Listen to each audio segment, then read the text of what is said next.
Well, there's a brand new documentary out. It's called No Safe Spaces. I play a cameo part in it. It really is fantastic. You should go check it out right now. Joining us on the line to discuss it is the star of that movie, Adam Carolla. Adam, of course, is a fantastic comedian, sort of the father of the entire podcast industry. He hosts the Adam Carolla Show, a talk show distributed as a podcast, which set the record as the most downloaded podcast as judged by the Guinness World Records in 2011. Adam, good to talk to you. Hey, Ben. So, I guess it's been a busy week for you. Why don't you tell everybody a little bit about what exactly No Safe Spaces is about? It's me and Dennis Prager, and it's really just discussing the topic of free speech and what's going on with our country and what's going on campuses. And obviously your story's well known by your listeners and beyond, and that's one of the things that's covered. It's also what's going on with comedians, the fact that the people whose job it is to tell the truth and to kind of walk that edge. Most of the comedians I know don't want to play college campuses anymore. Traditionally, a bastion of free speech and free thought and comedic thought.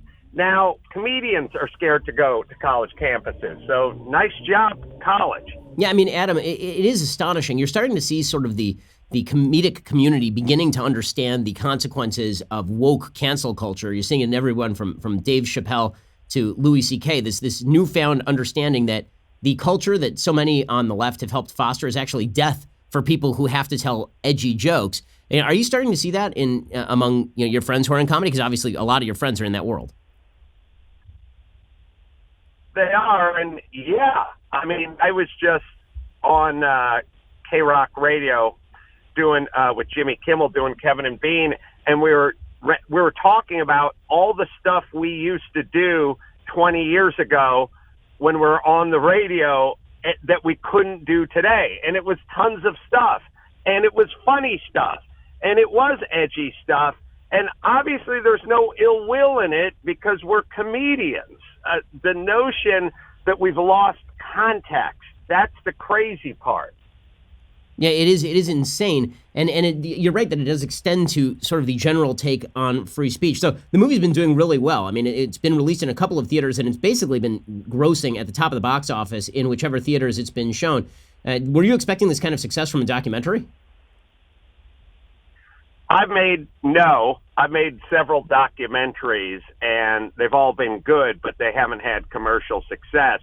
So I had no idea what to think when this movie came out. And yes, it came in second in terms of highest grossing documentaries ever at the single box office. And it did better Monday night than the Terminator movie in Denver and San Diego. So no, nobody could have expected this, but we should thank this over-the-top, super woke leftist culture that made it possible, because this is basically a reaction to us being beaten up by the thought police for the last 10 years. Adam, I want to talk for a second about, again, the comedic community, because there does seem to be this bizarre sort of divide. On the one hand, a lot of the biggest comedy names are people who will freely acknowledge, I mean, people like Sarah Silverman, who is certainly not of the political right, will acknowledge that the cancel culture has gone too far, that it's impossible for her to do comedy. At the same time, a lot of those people will actually promote that cancel culture when it serves their purposes. Is there any level of self-awareness on the political left and the comedic community that this sort of stuff is counterproductive on a real level, and they actually need to switch sides here and fight the culture wars from another side? I think Sarah's a friend of mine, and she recently lost a role in a movie because of this culture. And I think there's an awakening that's happening as we speak.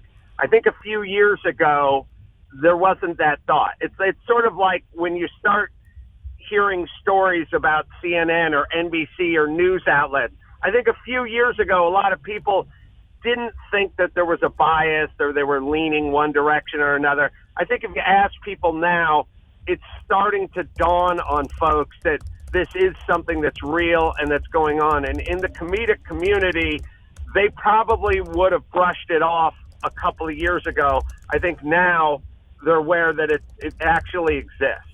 So, Adam, what's the solution to all of this? Because it seems like it's not going to die down anytime soon. I mean, the success of the documentary shows that there is a backlash to this, that people don't want it. You're starting to see even folks in the media begrudgingly acknowledge that the comedians that they used to like, they're very bad, but they're still funny. There's this crazy review, I don't know if you saw it in the New York Times, of Louis C.K.'s newest show, in which the critic says, it's hilarious, but I felt bad saying it was hilarious. And it's like, well, your job is literally to review comedy, not to review Louis C.K. as a human being. But you've now conflated these two things. What is the solution to all of this? Is the solution to basically just say F off and I'm going to say what I want to say?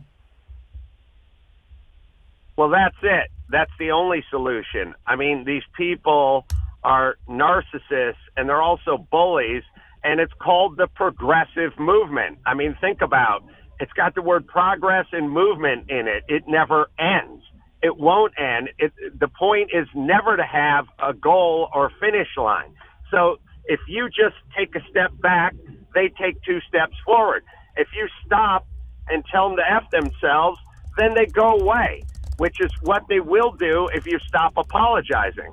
So the way to fix this problem is for the adults in the room to stop apologizing to the children, and they'll go find their apology somewhere else. If they don't get it from us, they'll go away. And you can see they're people they demand apologies from. Those are the people who apologize, and the people who refuse to apologize, they stop demanding apologies from them. Well, Adam Carolla, he's the star of the new movie No Safe Spaces documentary. It's available in wide release November 8th, 2019. It's had limited release in several cities. It's blowing out the box office, distributed by Atlas Distribution. Adam, thanks so much for stopping by. Really appreciate it. Thanks, Ben.